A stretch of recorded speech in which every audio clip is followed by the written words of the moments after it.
ஏசு ஏசுன்னு சொல்றான், என்னன்னோ பண்றான். ஆனா என்னையா மானுகட்ட பொழப்பா இருக்குது இவனுக்கு ஒன்றும் புத்தி தெரியலையா அப்படின்னு ஒருவேளை உலகம் உங்களை ஒருவேளை பார்த்து என்ன பண்ணும், பிழிக்கும். ஆனால் முடிவு அதுவல்ல. நமக்கு கிடைக்கிற முடிவு மகிமையானதா இருக்கும்.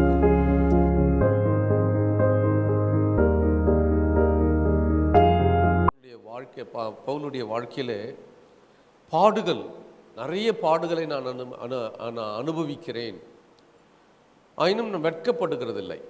அதான் மிக மிக முக்கியமான ஒன்று. பாடுகளை அனுபவித்தாலும் எனக்கு வருகிற நிந்தைகள், உபத்திரவங்கள், வேதனைகள், இதன் மத்தியிலே அவைகளிலே நான் வெட்கப்படுகிறது இல்லை.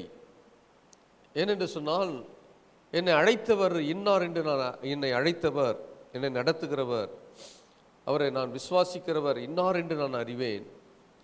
அவர் அந்நாள் வரைக்கும், எந்த நாள் வரைக்கும் என்று சொன்னால், அவர் எனக்கென்று வைத்திருக்கிற நாள் வரைக்கும் அதை காத்து கொள்ள எனக்கு அவர் வல்லவராய் இருக்கிறார் என்று நிச்சயித்திருக்கிறேன் என்று அப்போஸ்தலனாகிய பவுல் இங்கே எழுதுகிறதை குறித்து நாம் பார்க்கிறோம். பாடுகள் வந்தால் வெட்கம், எனவேதான் பிரச்சனை வரக்கூடாது என்று நாம் நினைக்கிறோம். நல்லதுதான், மனிதனுக்குரிய இயல்பான ஒரு காரியம். பிரச்சனையே எனக்கு வந்துடக்கூடாது, என் வாழ்க்கையில் பிரச்சனையே வரக்கூடாது என்பதுதான் நம்முடைய விருப்பம். ஆனால் கிறிஸ்துவின் நிமித்தம் இயேசு நம்ம வாழ்க்கையில் அனுமதிக்கிற பாடுகள் நமக்கு நன்மைக்காக வருகிறது.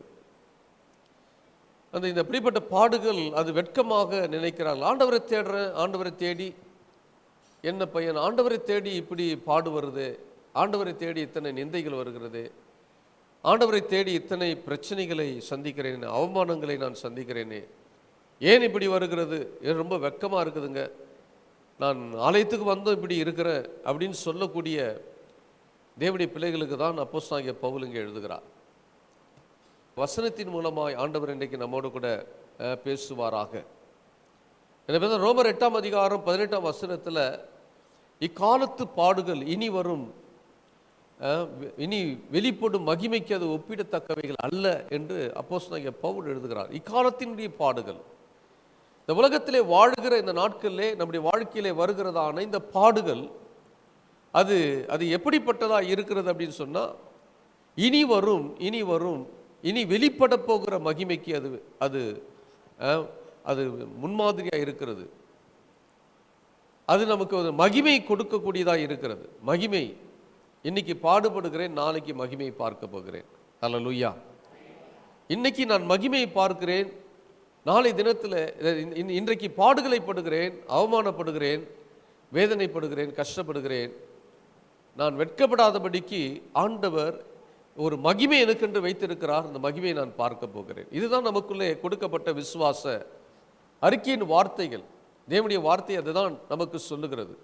இந்த பாடுகள் நிரந்தரமானது அல்ல. இந்த உலகத்திலே இருக்கிற வரைக்கும் நமக்கு நம்முடைய வாழ்க்கை பாடு நிறைந்தது தான். அதனால தான் ஆண்டவர் உலகத்தில் உங்களுக்கு உபத்திரம் உண்டு அப்படிதான் சொல்றார்.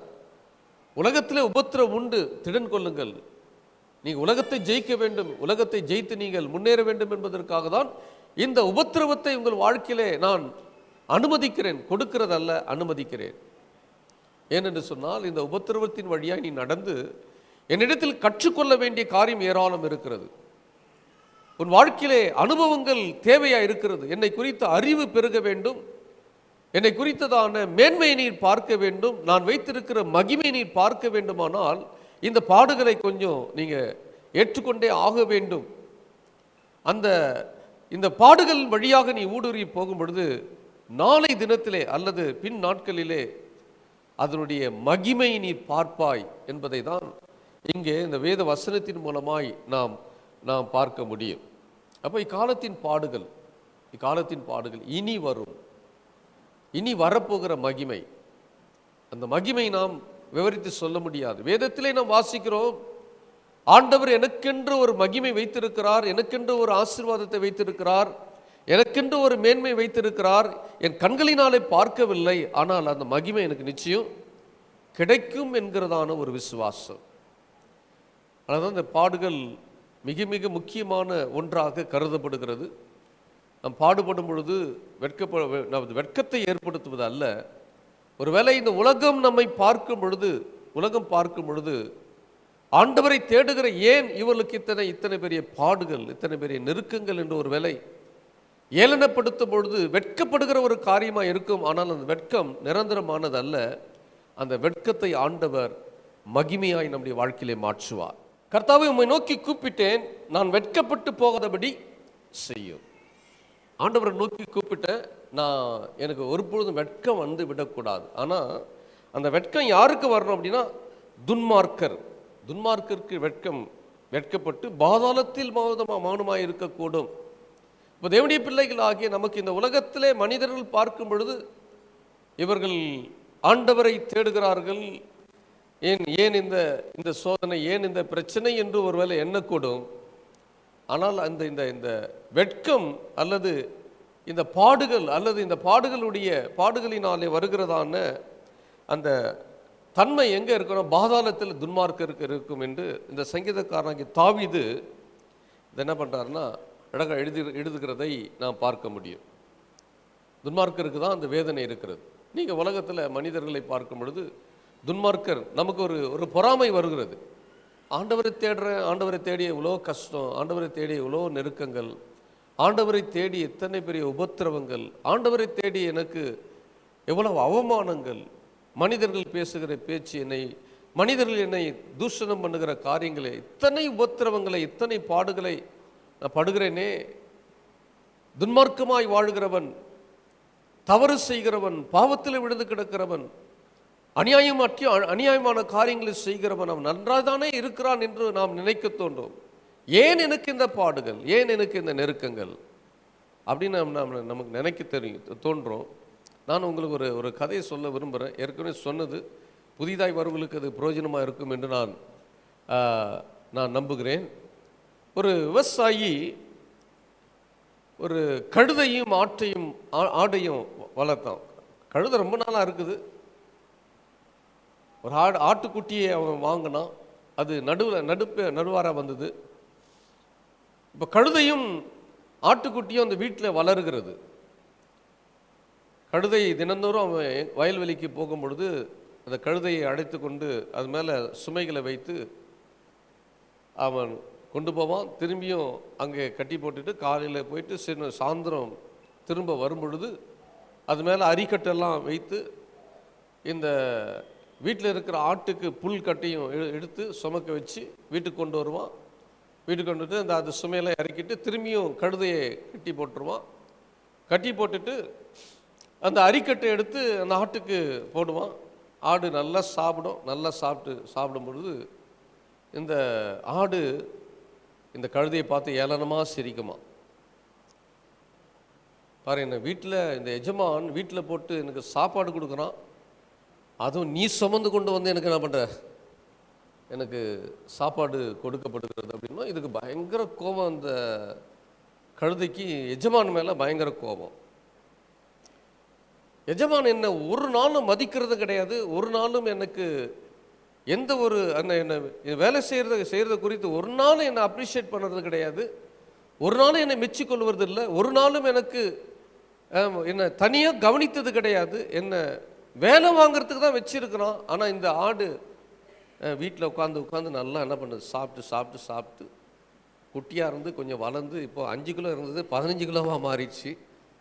இந்த கழுதைக்கு பயங்கர கோபம். யார் மேலே? தன் எஜமான் மேலே கோபம். எஜமான் தான் இப்படி பண்ணுறான்னா இந்த சாப்பிட்டு கொழுத்து போய் இருக்கிற இந்த ஆடும் என்னை பார்த்து என்ன பண்ணுது, ரொம்ப ஏளனமாக சிரிக்குது, ஏளனமாக பார்க்குது, நக்கலாக பார்க்குது, நக்கலாக சிரிக்குது அப்படின்னு ஆடு மேலேயும் இதுக்கு கோபப்பட்டு ரொம்ப டெய்லி அது அழுதுகிட்டே உட்காந்துருக்குமா, அழுதுகிட்டே இருக்கும். ஒரு குறிப்பிட்ட நாள் வந்த பொழுது அது ஒரு பண்டிகை நாள் வந்த பொழுது காலையில் விடிந்த உடனே எஜமான் வெளியே வந்தான். அந்த கட்டியிருக்கிற ஆட்டை எடுத்து இன்னொரு இடத்துல கட்டின உடனே 2 பேர் வந்தாங்க. 2 பேர் வந்து தடவையெல்லாம் பார்த்தாங்க, தடவையெல்லாம் கொடுத்தாங்க. இந்த கழுதை பார்த்துட்டு இன்னும் கோபம். ஒரு நாளும் என்னை தொட்டு என்னை தடவி கொடுத்ததே கிடையாது. ஒரு நாளும் என்னை அரவணைத்தது கிடையாது. என்னை வேலை வாங்கிறதுக்குன்னே இந்த எஜமான் வச்சிருக்கிறானே தவிர இந்த ஆட்டுக்கு இருக்கிற மரியாதை எனக்கு இல்லை, இன்னைக்கு தடவி வேற கொடுக்குறான். அதுவும் 2 பேர் வந்து பார்த்துட்டு வேற என்ன பண்ணுறான், இவன் தடவுறது இல்லாமல் 2 பேரும் வந்து என்ன பண்ணுறான், தடவி பார்க்குறான். இன்னொருத்த வந்தான் அதில் தலையில் மஞ்சள் தண்ணியை தெளிச்சான், குங்கெல்லாம் விட்டான். இது ஒரு கேடா இதுக்கு, பொட்டு வேற விட்டுறான். இன்னொருத்த மாலை கொண்டு வந்தான், மாலை வந்து போட்டான். அடாடாடா, இந்த ஆட்டுக்கு இருக்கிற மேன்மை இப்படி இருக்குது. நம்ம எஜமான் நம்ம ஒரு நாள் கவனிக்கலையே அப்படின்னு நினச்சிருந்தோம். இன்னும் கொஞ்சம் நேரம் பார்த்தா சுற்றி கொஞ்சம் பேர் கூட்டம் அப்படி சூழ்ந்து நிற்கிறாங்க. என்னடா இந்த ஆட்டை பார்க்கறதுக்கு இத்தனை கூட்டம் வந்துடுச்சு, ஒரு நாள் என்ன வந்து யாரும் என்ன பண்ணல, விசாரிக்கவே இல்லை. ஒருவன் விசாரிச்சது கிடையாது. இவ்வளோ பேர் வந்து இந்த ஆட்டை சுற்றி பார்க்குறாங்க, தொட்டு பார்க்குறாங்க, தடவி பார்க்குறாங்க அப்படின்னு சொல்லிக்கிட்டே இருக்கும்பொழுது 2 பேர் ஆட்டை கீழே தள்ளினாங்க. கழுத்தில் கத்தி வச்சான். கத்தி வச்ச உடனே தோல் உரிக்கப்பட்ட உடனே எனக்கு 2 கிலோ ஒன்று அவன் ஒருத்தன் வாங்கிட்டு போனான், அவன் 1 கிலோ வாங்கிட்டு போனான், ஒருத்தன் குடலை வாங்கிட்டு போனான், ஒருத்தன் தலையை வாங்கிட்டு போனான், ஒருத்தன் காலை வாங்கினான், ஒருத்தன் கொஞ்ச நேரத்தில் அங்கே ஆடு இருக்கிற இடமே இல்லாமல் போனது. ஆடு இல்லை. இதெல்லாம் கழுதை இதெல்லாம் பார்த்துட்டே இருந்துச்சு. நல்ல வேலை நான் ஆடா பிறக்காம போனேன். நம்ம வாழ்க்கையில் அப்படிதான், துன்மார்க்குடைய நிலைமை அப்படிதான். துன்மார்க்கன் செழித்திருக்கிறான் என்பதை குறித்து நாம் ஒரு பொழுதும் பொறாமைப்படக்கூடாது. துன்மார்க்கன் அப்படி வாழ்ந்து கொண்டு இருக்கிறான் என்பதை குறித்து நாம் ஒரு பொழுதும் அவனை குறித்து நாம் பொறாமைப்படவோ அவனை குறித்து எரிச்சல் அடையவோ கூடாது. ஏன்னா துன்மார்க்கன் வெட்கப்பட்டு போகக்கூடிய ஒரு நாள் ஒன்று வரப்போகிறது. அவனுக்கென்று ஒரு நாளை வைத்திருக்கிறார். அந்த நாள் வரும் பொழுது அவனுடைய நிலைமை, அவன் சேர்த்து வைத்த சொத்துக்கள், அவன் சேர்த்து வைத்த பணங்கள், அவன் அநியாயமாய் நடந்தது, அவன் பாவத்துக்கு ஏற்ற சம்பளம் எல்லாம் ஒட்டுமொத்தமாக அவனுக்கு கொடுக்கப்படுகிற ஒரு நாள் வரப்போகிறது. ஆனால் பாடுகள் மத்தியில் வாழ்ந்து கொண்டிருக்கிற நமக்கு ஆண்டவர் ஒரு மகிமை வைத்திருக்கிறார். அல்லேலூயா. அதனால்தான் அந்த காலத்தில் பாருங்க, இயேசு ராஜா வருவார் இன்னும் கொஞ்சம் காலத்தில், மோட்சலோகம் சேர்த்திடுவார். இயேசு ராஜா வருவார் இன்னும் கொஞ்சம் காலத்தில், மோட்சலோகம் சேர்த்திடுவார். தெருவில் நின்று நாங்கள் பாடுவோம் இந்த பாட்டெல்லாம். பாவிகளே மனம் திரும்புங்கள், பரலோக ராஜ்யம் சமீபமாக இருக்கிறது அப்படின்னா சிலர்லாம் கள்ளத்துக்கு அடிப்பான். யாரடா பார்த்து பாவின்ற, எங்களை பார்த்து பாவின்னு சொல்றியா, நீங்கள் தாண்டா பாவி. ஆமாம், நாங்கள் பாவியாக இருந்தோம், இப்போ எங்களை பரிசுத்தவான்களாய் மாற்றிருக்கிறார். எங்கள் பாவங்கள் எல்லாம் மன்னித்து இருக்கிறார். அதனால்தான் இயேசு ராஜா சீக்கிரம் என்ன பண்ண போகிறார், வரப்போகிறார். வருவாய் தருணம் இதுவே அழைக்கிறாரே நல்ல ஆண்டவர் இயேசு உன்னை. இப்படி எல்லாம் பாடினாலும் அவனுக்கு காதில் ஒன்று என்ன பண்ண விழ மாட்டேங்குது. ஏதோ தப்பி தவறி நம்ம காதில் விழுந்துச்சு, இயேசுநாதர் சொந்த ரட்சகராக ஏற்றுக்கொண்டோம். அல்லேலூயா, அல்லேலூயா. அவனுக்கு என்ன கத்துனாலும் காதில் ஒன்று என்ன பண்ணலை, விழலை, ஒன்றுமே விழலை. அவன் என்ன நினைக்கிறான் பாரு, எங்களை பாரு நாங்கள் எப்படி இருக்கிறோம், லஞ்சம் வாங்குகிறோம், பொய் பேசுகிறோம், ஏமாத்துறோம், குடிக்கிறோம், வெறிக்கிறோம், என்னென்னலாமா பண்ணுறோம், நாங்கள் நல்லா தான் இருக்கிறோம். அப்படி தானே சொல்கிறான் துன்மார்க்கன். அப்போ நமக்கு அவனை பார்க்கும் பொழுது எப்படி இருக்குது, இந்த கழுத மாதிரி தான் நமக்கு என்ன பண்ணுது, கோபம் வருது. இவ்வளோ அநியாயம் பண்ணுறான், இவன் நல்லா இருக்கிறான்னு. நான் ஒழுங்கு ஆலயத்துக்கு போய் சர்ச்சுக்கு போய் ஆண்டவரை தேடி இவ்வளோ பிரச்சனை எனக்கு வருது அப்படின்னு நினைக்கிறோம். இந்த பாடுகள் உங்கள் வாழ்க்கையில மேன்மை கொடுப்பதற்கு ஆண்டவர் அனுமதிக்கிற பாடுகள். இவை நீ சந்தோஷமாய் இதை ஏற்றுக்கொள்வாயானால், நாம் பாவம் செய்து அல்லது தவறு செய்து நாம் அடிக்கப்படும் பொழுது நாம் தேவனை நோக்கி கூப்பிடுவதை பார்க்கிலும், வசனம் அப்படிதான். அந்த வசனத்தை நீங்கள் வாசிக்க முடியுமா? அந்த பேதுரு புஸ்தகத்தில் பேதுரு 1 பேதுரு 2:20 1 பேதுரு 2:20 பார்த்தீங்க அப்படின்னா, நீங்கள் குற்றம் செய்து அடிக்கப்படும் பொழுது பொறுமையோடு சகித்தால் அதனால் என்ன கீர்த்தி உண்டு? நீங்கள் நன்மை செய்து பாடுபடும் பொழுது பொறுமையோடு சகித்தால் அதுவே தேவனுக்கு முன்பதாக பிரீதியா இருக்கும். ஆமென், ஹல்லேலூயா. நீங்க தப்பு பண்ணிட்டு தண்டிக்கப்பட்டுட்டீங்க, ஐயோ நான் தண்டிக்கப்படுறேனே, நான் பாடுபடுறேன்னு சொல்லுவதை காட்டிலும், நீங்க தவறு செய்யாம நீங்க நன்மை செய்து, நான் ஒருத்தருக்கு நன்மை செய்தீங்க அல்லது நன்மையாய் நடந்தீங்க, நீதியா நடந்தீங்க, கர்த்தருக்கு பயந்து வாழ்ந்தீங்க, ஆண்டவரை ஆராதித்தீங்க, ஆண்டவரை தேடி வந்தீங்க, ஆலயத்துக்கு போனீங்க, பைபிளை வாசித்தீங்க, ஜெபம் பண்ணீங்க, அப்படிப்பட்ட சூழ்நிலையில் நீங்கள் பாடுபட்டு நீங்க பொறுமையாக அதை சகித்தால் அது தேவனுக்கு முன்னதாக என்னவா இருக்குமா? அது பிரீதியா இருக்கும். ஹல்லேலூயா. அப்போ அதுக்கு பலனை கர்த்தர் வச்சிருக்கிறார். அதுதான் இனி வரப்போகிற மகிமை. ஹல்லேலூயா. இனி வரப்போகிற மகிமை காணும்படிக்கு ஆண்டவர் நமக்கு வைத்திருக்கிற ஆசீர்வாதங்களிலே அது மேன்மையான ஒரு ஆசீர்வாதம். அப்போ இந்த உலகம் உங்களை பார்த்து ஒருவேளை நீங்கள் அப்படி பாடுபடும் பொழுது, உங்கள் வாழ்க்கையில வருகிற உபத்திரவங்கள், அவமானங்கள், உங்கள் வாழ்க்கையிலே வருகிறதான நிந்தனைகளை பார்க்கும் பொழுது, என்னடா வாழ்க்கை, சர்ச்சுக்கு போய் என்ன பிரயோஜனம், ஜெபம் பண்றான், ஜெபம் பண்ணி என்ன பிரயோஜனம், பைபிளும் கையுமா இருக்கிறான், என்ன இதனால் என்ன பலன் கிடைத்தது, ஆண்டவர் ஆராதிக்கிறான், கர்த்தரை துதிக்கிறான், ஸ்தோத்திரம் பண்றான், ஏசுன்னு சொல்றான், என்னென்னோ பண்றான், ஆனா என்னையா மானுகட்ட பொழப்பா இருக்குது இவனுக்கு ஒன்றும் புத்தி தெரியலையா அப்படின்னு ஒருவேளை உலகம் உங்களை ஒருவேளை பார்த்து என்ன பண்ணும், பழிக்கும். ஆனால் முடிவு அதுவல்ல, நமக்கு கிடைக்கிற முடிவு மகிமையானதாக இருக்கும். ஹல்லேலூயா. அதற்கான மகிமை ஆண்டவர் தேவன் நமக்கு நமன் இருக்கிறார், வைத்திருக்கிறார். நாம் எதற்கு வெட்கப்படணும் அப்படின்னா, தவறு செய்வதற்கு வெட்கப்பட வேண்டும், பாவம் செய்வதற்கு வெட்கப்பட வேண்டும், நம்முடைய வாழ்க்கையில் துன்மார்க்கமாய் வாழ்வதற்கு நாம் வெட்கப்படணும். ஜெபம் பண்ண வெட்கப்படக்கூடாது, பைபிள் வாசிக்க வெட்கப்படக்கூடாது, இந்த பைபிளை தூக்கிட்டு வர்றதுக்கு வெட்கப்படக்கூடாது. இல்லை அப்படி தானே? இந்த வேத புத்தகத்தை தூக்கி சுமப்பதற்கு வெட்கப்படக்கூடாது, பைபிளை எல்லாரும் பார்க்கும்படி படிக்கிறதுக்கு என்ன பண்ண வெட்கப்படக்கூடாது.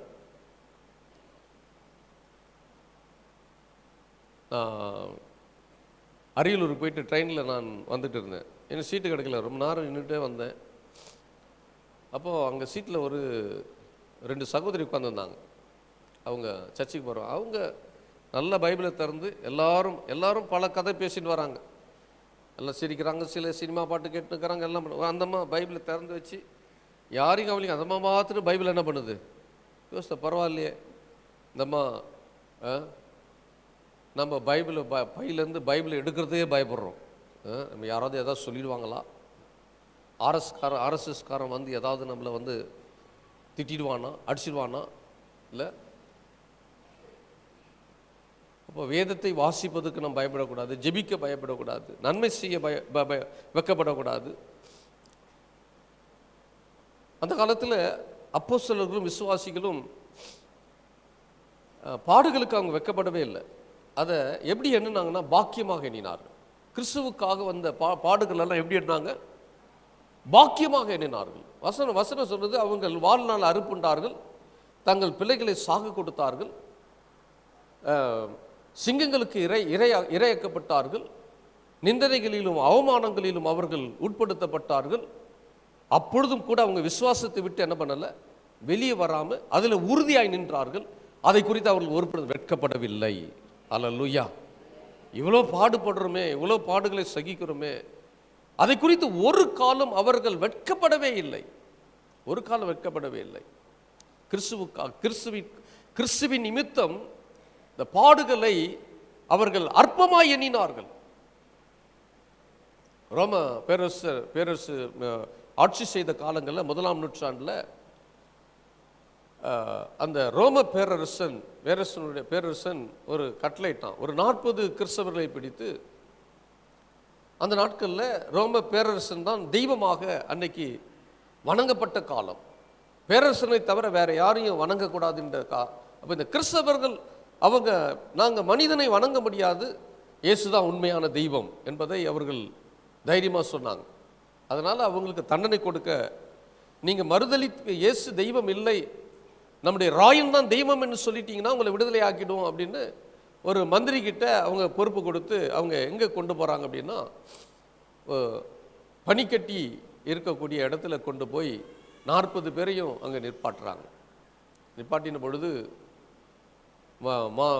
சூரியன் அந்த மாலை அது முடியக்கூடிய அந்த இருட்டு வருகிற நேரம் அவங்க வெறும் காலில் அந்த பனிக்கட்டில் நிற்கிறாங்க. அது ரொம்ப அந்த வேதனை தாங்க முடியல. எல்லாரும் சுருண்டு அந்த பனி கட்டி மேலே விழுகிறார்கள். அதில் ஒருவன் மாத்திரம், ஐயோ இந்த கொடுமை என்னால் தாங்க முடியாது, அதனால இயேசு தெய்வம் இல்லை, நம்முடைய ராயன் தான் தெய்வம் அப்படின்னு சொன்ன உடனே அவனை விடுவிச்சிட்டாங்க. மற்ற 39 பேரை திரும்பி கேட்குறான், இந்த ஒருவன் விடுதலையாக்கப்பட்டான், அது மாதிரி நீங்களும் விடுதலையாக்கப்பட்டால் இயேசுவை மறுதலித்து விட்டு நீங்கள் போகலாம் அப்படின்னு சொன்ன பொழுது இந்த 39 பேரும் வைராக்கியமாக இருந்தார்கள். வைராக்கியமாக இருந்து அந்த பனிக்கட்டில் அவனுடைய ரத்தமெல்லாம் உறைந்து போய் அதில் மரித்து போனார். அன்றைய காலங்களிலே அந்த அந்த 1ஆம் நூற்றாண்டு காலங்களில் கிறிஸ்தவர்கள் அப்படி துன்புறுத்தப்பட்டு கிறிஸ்துவுக்காக பாடுகளை சகித்து அதை அதை துச்சமாக எண்ணி தேவனுக்காக அதை வைராக்கியமாக அவர்கள் அதை செய்தார்கள். அவர்கள் அதை குறித்து வெட்கப்படவில்லை. ஒருவேளை அவங்க சொல்லுவாங்க, இவங்கெல்லாம் பைத்தியக்காரங்க அப்படின்னு சொல்லியிருப்பாங்க. பைத்தியக்காரங்க இவங்க ஒன்றும் இல்லை, ராயன் தான் தெய்வன் சொல்லிட்டு வர வேண்டியதானே, இப்படி ஒரு வைராக்கியம் இப்படி நான் உயிரை விடணுமா அப்படின்லாம் உலகம் பேசியிருக்கோம். ஆனால் அவங்களுக்கு தேவன் மேலே உள்ள வைராக்கியம் என்ன தெரியுமா? இந்த பாடுகள் என்னை ஒன்றும் சேதப்படுத்த முடியாது. ஹல்லேலூயா. இந்த இக்காலத்து பாடு என்னை சேதப்படுத்திட முடியாது. எனக்கென்று தேவன் எனக்கு வைத்திருக்கிற அந்த மகிமை நான் பார்ப்பதற்கு நான் இந்த பாடுகளை நான் சந்தோஷமாக சகிக்கிறேன் என்று அந்த அந்த அப்படி அவர்கள் அதை செய்தார்கள். எபிரேயருக்கு எழுதின நிருபம் 11ஆம் அதிகாரம் 16ஆம் வசனத்தில், எபிரேயர் 11ஆம் அதிகாரம் 16ஆம் வசனத்தில் இவர்கள் எல்லாரும் வாசிங்க 16ஆம் வசனம். அதை அல்ல, அதிலும் மேன்மையான பரமதேசத்தை விரும்பினார்கள், ஆகையால் தேவன் அவருடைய தேவன் என்ன எண்ணப்பட வெட்கப்படுகிறதில்லை, அவர்களுக்கு ஒரு நகரத்தை ஆயத்தம் பண்ணினாரே. ஹல்லேலூயா.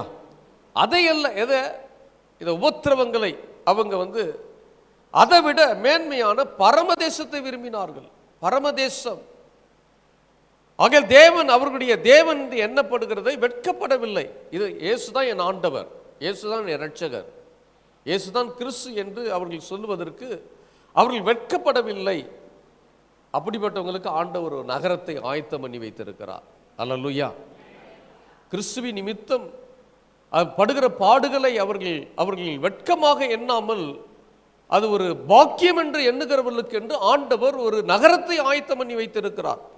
ஒரு நகரத்தை தேவன் ஆயத்தப்படுத்தி அந்த நகரத்தில் ஆண்டவர்களை சேர்வதற்கு திட்டம் பண்ணி இருக்கிறார். யோசேப்பு வாழ்க்கையில் நடந்த சம்பவம் நமக்கு தெரியும். யோசேப்பு தன் தகப்பனை விட்டான், தன் சகோதரர்களால் துரத்தப்பட்டான், தன் சொந்த வீட்டை அவன் விட்டு துரத்தப்பட்டான், தன் சொந்த வீட்டை விட்டான், எல்லாத்தையும் விட்டுட்டான். அவன் யோசித்து பாருங்களேன், நீங்களும் நானும் அந்த அந்த சூழ்நிலையில் இருந்திருந்தா என்ன செய்திருப்போம் தெரியாது. அவன் குழியில் தூக்கி போட்டது கூட ஒரு பெரிய அவமானம் என்று சொல்ல முடியாது. அங்கே மீதியானுடைய கையில் விற்று போட்டது கூட அது அவன் பெருசாக எண்ணி இருக்க முடியாது. போத்திபார் வீட்டில் அடிமையாக்கப்பட்ட பொழுது கூட அது பெரிய பெரிய பெரிய காரியமாக அவன் எண்ணி இருக்க முடியாது. அவனுக்கு வந்த அவமானம், அவன் செய்யாத தவறை செய்ததாக சொல்லப்பட்டது பார்த்தீங்களா, அதுதான் பெரிய அவமானம். யோசித்து பாருங்களேன், தவறே செய்யலை, நம்மை பார்த்து அப்படி ஒரு குற்றச்சாட்டு நம்ம மேலே வைத்திருப்பார்களானால் நம்ம தலைகுனிந்து ஐயோ ஏன் இப்படிப்பட்ட வாழ்க்கை, ஏன் ஆண்டவர் இதை எனக்கு இதை செய்தார் என்று நாம் ஆண்டவரை குறை சொல்லியிருப்போமே தவிர, ஆனால் யோசேப்புடைய வாழ்க்கையில் அவ்வளோ பெரிய அவமானம் வந்த பொழுதும் அதை குறித்து அவன் தேவனுக்காக வெட்கப்படவில்லை. ஹல்லேலூயா. தேவனுக்காக வெட்கப்படலை. யோசித்து பாருங்களேன், பழி சுமத்தப்பட்டு சிறைசாலையில் போட்ட உடனே சிறைசாலையில் இருக்கிற இவெல்லாம் என்ன சொல்லியிருப்பான்னா, ஏண்டா இப்படிப்பட்ட தவறு செய்துட்டு இங்கே வந்திருக்கிறியா அப்படின்னு கேவலம் பேசியிருப்பான். இல்லை, அவமானம், அந்த அவமானத்தை தாங்க முடியாது, அவ்வளோ பெரிய பயங்கரமான அவமானம். ஆனால் அதன் மத்தியிலும் நான் என் தேவனுக்கு விரோதமாய் பாவம் செய்வது எப்படி? ஹல்லேலூயா. தேவனுக்காக வாழுகிறேன், தேவன் ஒருவர் இருக்கிறார், தேவன் என்னை ஒருபொழுது வெட்கப்படுத்த மாட்டார் என்கிறதான அந்த தைரியமும் அந்த விசுவாசமும் அவனுக்குள்ள இருந்ததுனால ஆண்டவர் அவனை வெட்கப்படுத்தல, வெட்கத்துக்கு பதிலாக இரட்டத்தனையான பலனை தேவன் அவனுக்கு கொடுத்தார். அல்லேலூயா. சாம்பலுக்கு பதிலாக சாம்பல்ல உட்கார்ந்தவனை சிங்காசனத்திலே கொண்டு போய் வைத்தார். ஆண்டவர் அவனை வெட்கப்படுத்தவில்லை. நம்முடைய வாழ்க்கையில கிறிஸ்துவுக்காக இயேசுவை ஏற்றுக்கொண்டு இயேசுவை ஆராதிக்கிறதுனால நமக்கு பாருங்க, நமக்கு என்ன உபத்திரம் அப்படின்னா, மிந்தி அவன் ஒரு ஆள் நம்மகிட்ட பேசினான்னா திரும்பி என்ன பண்ணிடுவோம், பேசிடுவோம். அவன் ஒரு கெட்ட வார்த்தை பேசிட்டா நாமளும் என்ன பண்ணிடுவோம், பதிலுக்கு கோபத்தில் இன்னும் ஒரு கெட்ட வார்த்தை பேசிடுவோம். அவன் 4 அடி அடித்தா ஒரு அடியாக தான் அடிக்க மாட்டான்னா அப்படின்னு திரும்பி என்ன பண்ணியிருப்பான், அவங்ககிட்ட போய் சண்டைக்கு போயிருப்போம். அவங்ககிட்ட செத்தாலும் நான் சாக மாட்டேன், செத்தாலும் அவன் முகத்தில் விழிக்க மாட்டேன் அப்படின்னு வைராக்கியம் பாராட்டி இருப்போம். ஆனால் இயேசுவை ஏற்றுக்கொண்டதுனால இப்போ நமக்குள்ள ஒரு மனசாட்சியிலே சூடுண்டவர்களாக நாம் என்ன பண்ணுகிறோம் அப்படின்னா, நான் இனி அப்படி செய்ய மாட்டேன், நான் இயேசுவின் பிள்ளை, இயேசுவை நேசிக்கிறேன், அதனால் முன்பு இருந்ததை போல நான் இப்பொழுது இருக்க மாட்டேன் என்று நாம் சொல்றோம். பார்த்தீங்களா? இதுதான் நமக்கு கொடுக்கப்பட்ட ஒரு சோதனை, இதுதான் நமக்கு கொடுக்கப்பட்ட பாக்கியம். இது ஹல்லேலூயா. அதற்கு தான் ஆண்டவர் நம்மை தெரிந்தெடுத்திருக்கிறார். அப்போ இதற்கு நாம் ஒருபொழுதும் வெட்கப்படவே கூடாது. நன்மை செய்வதற்கு வெட்கப்படக்கூடாது, மன்னிக்கிறதுக்கு வெட்கப்படக்கூடாது. நம்ம என்ன நினைப்போம் அப்படின்னா, இவன் ஒரு ஆள், நான் போய் அவனை போய் மன்னிக்கணுமா அப்படின்னு நினைப்போம். நம்ம இல்லை, அவன் எவ்வளோ பெரிய ஆளாக இருந்தாலும் சரி, இல்லை அவன் தாழ்ந்து கிடக்கிற ஒரு ஆளாக இருந்தாலும் சரி, அவனை மன்னிப்பேன் என்கிற எண்ணம் நமக்குள்ளே இருக்குமானால் அதற்கான மகிமையை தேவன் நமக்கு வைத்திருக்கிறார். அல்லேலூயா. அதற்கு தான் இந்த அழைப்பு. ஆண்டவர் அழைத்த நோக்கம் அதுதான். நம்முடைய வாழ்க்கையில் இந்த பாடுகளை நம்முடைய வாழ்க்கையில் அனுமதிப்பதற்கான காரணமே ஆண்டவர் நோக்கம் இல்லாமல் நமக்கு அனுமதிக்கிறது இல்லை. நம்ம எப்பொழுதெல்லாம் ஒரு பாடுகளை நாம் சகிக்கிறோமோ, எப்பொழுதெல்லாம் பாடுகள் நமக்கு அனுமதிக்கப்படுகிறதோ, அதனாலே ஆண்டவரிடத்திலே நிறைய காரியங்களை கற்றுக்கொள்கிறோம். தேவன் யார் என்பதை நாம் காண்கிறோம். அவருடைய குணங்கள் என்ன, அவருடைய வல்லமை என்ன, அவர் எப்படிப்பட்டவர் என்பதை அறிந்து கொள்வதற்கான வாய்ப்பு எப்போ தெரியுமா? பாடுகளின் மத்தியில தான். அல்லேலூயா. நெருக்கத்தின் மத்தியில தான். நெருக்கத்திலே கர்த்தரை நோக்கி கூப்பிட்டேன், அவர் என்னிடமாய் சாய்ந்து என் கூக்குரலை கேட்டார். அப்ப என்னுடைய கூக்குரல் ஜெபம் கேட்கப்பட்டது. என்னிடமாய் சாய்ந்தவர் என்னுடைய விண்ணப்பங்களுக்கு அவர் செவி சாய்த்தார். பாடுகள் உபத்திரவங்கள் என்பது நமக்கு வைக்கப்பட்ட ஒரு பெரிய பரீட்சை. இந்த பரீட்சையில் நம்ம பாஸ் பண்ணிட்டோம் அப்படின்னா உயர்ந்த ஸ்தானத்தை, உயர்ந்த நிலையும், அதுதான் நமக்கு பின்னாடி வைக்கப்பட்டிருக்கிற மகிமை. அல்லேலூயா. இனி வரப்போகிற மகிமை அதுதான். இந்த மகிமைக்காக தான் நாம் இயேசுவை நாம் தரிசிக்க, இயேசுவை ஆராதிக்க, இயேசுவிடத்தை ஜெபிக்க, வேத வசனத்தை நேசிக்க, ஆராதனையில் வந்து பங்கு பெற, ஆண்டவருக்கென்று நாம் காரியங்களை செய்ய, அதெல்லாம் அது நோக்கத்தோடு தான் நம்ம செய்கிறோம். அப்போ நம்முடைய வாழ்க்கையில ஒரு நோக்கம் ஆண்டவர் வைத்திருக்கிறார். தாவீது வாழ்க்கையிலே உபத்திரவங்கள் வந்த பொழுது தாவீது பாருங்க, அவன் அபிஷேகம் பண்ணப்பட்டான். சமஸ்த இஸ்ரவேலுக்கும் ராஜாவாக அவன் அபிஷேகம் பண்ணப்பட்டது. அபிஷேகம் பண்ணப்பட்ட பிற்பாடு அவனுக்கு வந்த உபத்திரவத்துக்கு அளவே கிடையாது. அவன் என்ன யோசிச்சிருப்பான், அட பாவி, நான் காட்டில் உட்காந்து பாட்டை பாடிக்கிட்டே ஏதோ ஆட்டை மேய்ச்சிக்கிட்டே ஏதோ 3 வேளை சாப்பாடு நல்லா சாப்பிட்டுட்டு நிம்மதியாக இருந்திருப்பேன். என்னைக்கு நான் அபிஷேகம் பண்ணப்பட்டனோ அன்றைக்கு பிரச்சனை ஆரம்பிச்சிச்சு. ஏன்டா இந்த அபிஷேகம், நான் ராஜா ஆகணும்னு கேட்டனா ஆண்டவரே? கேட்டிருப்பானா? கேட்டானா தெரியல, கேட்டிருக்க மாட்டான். ஆனால் அவன் அதுக்கு பதிலாக என்னத்தம்மா சொல்கிறான், உபத்திரவப்பட்டது நல்லது, அதனால் உங்களுடைய பிரமாணங்களை கற்றுக்கொள்கிறேன். அல்லேலூயா. ஆண்டவர் பார்த்து கேள்வி கேட்கவே இல்லை. ஆண்டவர் ஏன் ஆண்டவர் சும்மா இருக்கிறோன்னு காட்டில் உட்காந்து நல்லா பிடியில் வாசித்துக்கிட்டு பாட்டை பாடிக்கிட்டு ஜாலியாக இருந்தேன், ஆடுகளோடு இருந்தேன், 3 வேளை சாப்பிட்டேன், சந்தோஷமாக இருந்தேன், போனால் நல்லா தூங்குவேன். என்னைக்கு நான் ராஜாவாக அபிஷேகம் பண்ணப்பட்டனோ அந்நாள் முதற்கொண்டு அன்னைக்கு பிடித்தது வேதனை, அன்றைக்கு பிடித்தது நெருக்கங்கள்.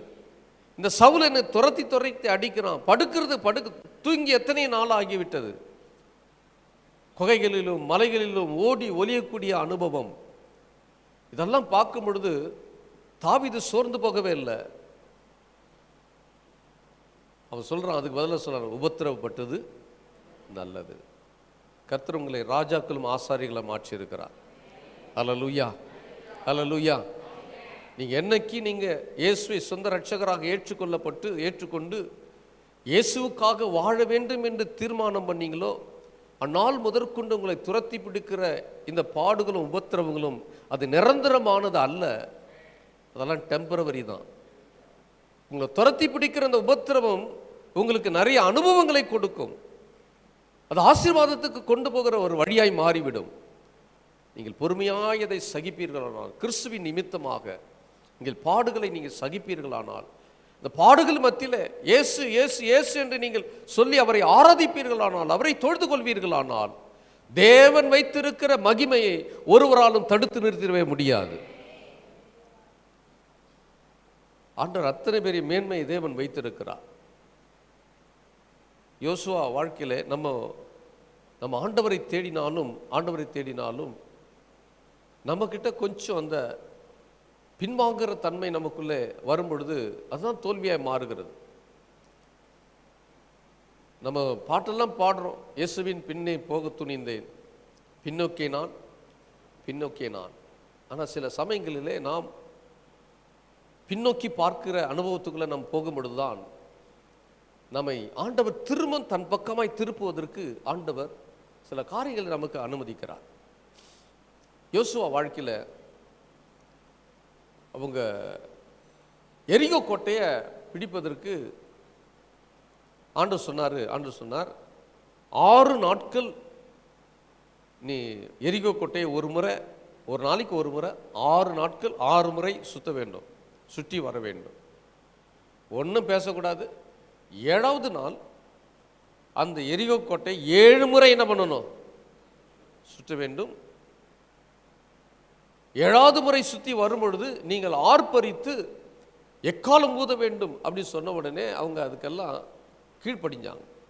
யாரும் ஒருத்தரும் கேள்வி கேட்கவே இல்லை. என்ன ஆண்டவரே பைத்தியகாரதனமாக இன்றைக்கி சுற்றிட்டு வந்துட்டோம், ஒன்றும் நடக்கலை. 2வது நாள் சுற்றி வந்தோம், நடக்கலை. திரும்பி 3வது நாள் நடந்து வாப்பா, 3வது நாள், 5 நாள், 6 நாள் சுற்றி வந்தாங்க, என்ன ஒன்றும் நடக்கலை அப்படின்னு யாருமே என்ன பண்ணலை. இந்த கீழ்ப்படிதல் அவங்களுக்குள்ளே இருந்துச்சு. இந்த முதல் அனுபவம் கீழ்ப்படிஞ்சாங்க. அந்த 6 நாள் யாரும் ஒரு கேள்வியும் கேட்கல. இப்போ அடுத்து 7வது நாள் என்ன சொல்கிறாருன்னா, இப்போ 7வது நாள் 7 முறை சுற்றுங்க. என்ன ஆண்டவரே 7 நாள் 6 நாள் சுற்றியாச்சு, இன்னைக்கு 7 நாள் சுற்றணும், 7 முறை சுற்றணுமா அப்படின்னு யாரும் கேள்வி கொட்டதாக வேதத்தில் சொல்லப்படவில்லை. ஆண்டவர் என்ன சொன்னாரோ அதை அப்படியே கீழ்ப்படிஞ்சாங்க. 7 முறை என்ன பண்ணாங்க? சுற்றி வந்தார். ஆண்டவர் சொல்கிறார், இப்போ ஆர்ப்பரித்து எக்காலங்களை ஊதுங்க அப்படின்னு சொன்ன உடனே அவங்க எப்படி ஆர்ப்பரித்தாங்களோ எப்படி கையை தட்டினாங்கன்னு தெரியாது.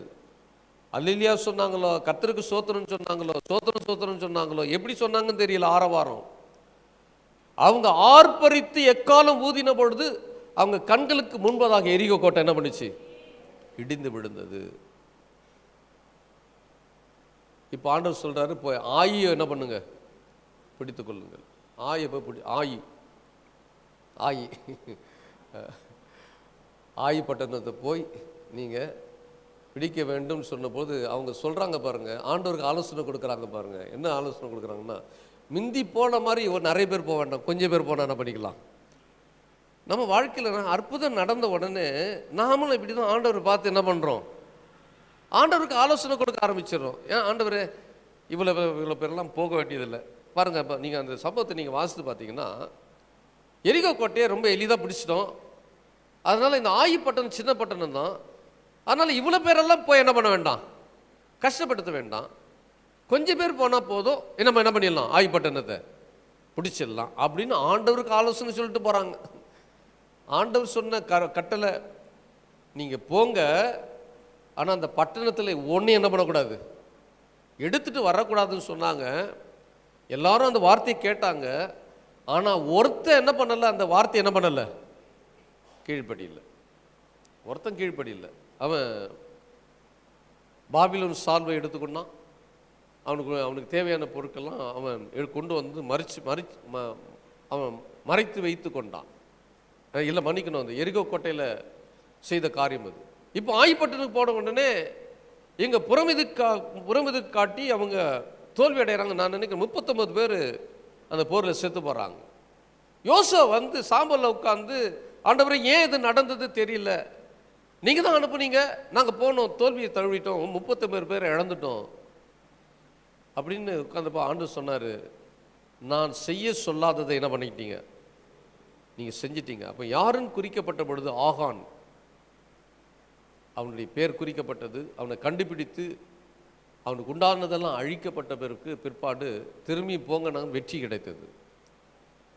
நம்ம வாழ்க்கையிலும் கூட இந்த ஆண்டவரை கொஞ்ச நாள் தேடுனதுக்கப்புறம் தேட தேட ஆசீர்வதிக்கப்பட்டதுக்கப்புறம் நமக்குள்ள ஒரு என்ன வந்துடுது, என்ன சொல்லலாம், அதை ரொம்ப லிபரல் ஆயிடுறோம். அந்த சின்சியாரிட்டி போயிடுது. எரிகோ கோட்டைக்கு போகும்பொழுது இருந்த அந்த சின்சியாரிட்டி ஆயுப்பட்டணத்துக்கு போகும்பொழுது அந்த சின்சியாரிட்டி இல்லாமல் போச்சு. அதுதான் தோல்வி. நம்ம வாழ்க்கையிலும் அப்படிதான். ஆரம்பத்தில் இருந்த சின்சியாரிட்டி, அந்த தன்மை நம்மகிட்ட குறையும் பொழுது அப்போதான் தோல்வியை நம்ம தழுவுகிறது, தோல்வி வருகிறது. அந்த நேரத்தில் நம்ம வந்து ஆண்டவர் எனக்கு இதை ஏன் அனுமதித்தார் என்று கேள்வி கேட்கிறத விட மனம் திரும்புதல் அவசியம். ஹல்லேலூயா.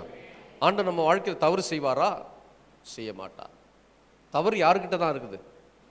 இப்போ நாம செய்ய வேண்டிய என்னிடத்தில் என்ன தவறு இருக்கிறது, இந்த பிரச்சனைக்கான காரணம் என்ன, இந்த நெருக்கத்துக்கான காரணம் என்ன, இந்த உபத்திரவத்துக்கான காரணம் என்ன என்று கண்டுபிடித்து, அதாவது வந்து தேவனால் அனுப்பப்படுகிறதான பாடுகள் உண்டு, நாம ஏற்படுத்தி கொள்ளக்கூடிய பாடுகள் இருக்கிறது. தேவனால் அனுமதிக்கப்படக்கூடிய பாடுகளை நாம் சகித்தோமானால் அது மகிமை கொண்டு வரும். நம்மாலே நாம் செய்த தவறுகளினாலே வருகிற பாடுகளுக்கு தண்டனை கிடைக்கும். இதை நம்ம நிறைய பேர் ஆவிக்குரியவர்களாகிய நம்ம நிறைய பேர் இதை அறிந்து கொள்ளாமல் நம்ம ஏமாற்றம் அடைந்து விடுகிறோம். பாடுகள் ஆண்டவராலே கொடுக்கப்படுகிற பாடுகள் அது நிரந்தரமானவைகள் அல்ல. நமக்கு எப்போ நமக்கு வெட்கம் வரோம்னா ஆண்டவருக்கும் நமக்கும் உள்ள அந்த தொடர்பு அற்று போகும் பொழுது, ஆண்டவரை தேடுகிற விஷயத்திலே நாம் குறைபடும் பொழுது, வேத வசனத்தை வாசிப்பதில் குறைவு ஏற்படும் பொழுது, ஜெபத்துக்கு வருவதற்கு நம்ம விருப்பம் இல்லாமல் போகும் பொழுது, நம்முடைய வாழ்க்கையில கொஞ்சம் ஆண்டவருக்கு பிரியமில்லாத காரியங்கள் நமக்கு இருக்கும் பொழுது, கர்த்தருடைய வார்த்தைக்கு நாம் கீழ்ப்படியாமல் போகும் பொழுது, சொல்லப்போனால் நம்ம குடும்பத்தில் பிள்ளைகளை வளர்க்க தவறும் பொழுது பிரச்சனைகளை நம்ம என்ன பண்ணுறோம், நிறைய சந்திக்கிறோம். சில குடும்பங்களில் பிள்ளைகளால் பிரச்சனை. ஏன் பிரச்சனை வந்துச்சு? வாலிபர்கள் ஆயிட்டாங்க. வாலிபர்கள் ஆனதுக்கப்புறம் இவங்களால பெரிய பிரச்சனையாக இருக்குது. பிரச்சனைக்கு காரணம் என்ன? சிறுவர்களாக இருக்கும் பொழுதே அவர்களை நாம் என்ன பண்ண, வளர்க்க வேண்டிய விதத்தில் என்ன பண்ணலை, வளர்க்காததுனால பிரச்சனை, வளர்க்காததுனாலே அந்த பாடு இது. அதனால தான் நான் அடிக்கடிக்கு சொல்லுவேன், பிள்ளைகளை இந்த உபவாச ஜெபத்துக்கெல்லாம் அழிச்சிட்டு வாங்க, சின்ன பிள்ளைங்களாக இருக்கிறாங்கன்னு யோசிக்காதீங்க, பழக்கப்படுத்துங்க. நீங்கள் பிள்ளைகளுக்கு கற்றுக் கொடுங்கள்.